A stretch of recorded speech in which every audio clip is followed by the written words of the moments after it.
In this video, we'll be looking at questions from SSC and UTME. Number 1. In a free market economy, the fundamental questions of what to produce, the price, and the quantity are determined by dash. Option A, the government.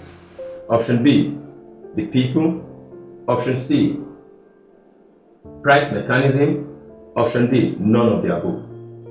The right answer is price mechanism, option C. Simply because in a free market economy, price mechanism is used to determine what to produce, the price and the quantity. Number 2, a major problem of market economy is dash.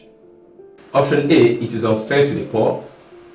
Option B, it promotes rapid economic development. Option C, it discourages competition. And option D, it discourages the spirit of entrepreneurship. The correct answer is option A. It is unfair to the poor. Simply because a market economy does not encourage investment by the poor, so it is unfair to the poor. Question number 3. In a command economy, answers to the fundamental questions of what to produce and for whom to produce are determined by dash. Option A, private entrepreneurs. Option B, the state. Option C, foreign investors. Option D, none of the above. The right answer is option B, the state.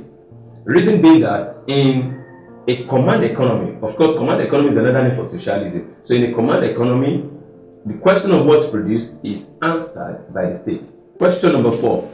An economic problem exists when dash. Option A, scarcity and choice are involved.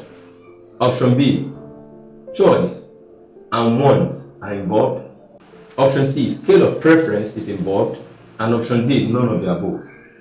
The right answer is scarcity and choice are involved. Reason being that whenever an economic problem arises, it is always due to scarcity of resources and the need to make a prudent choice.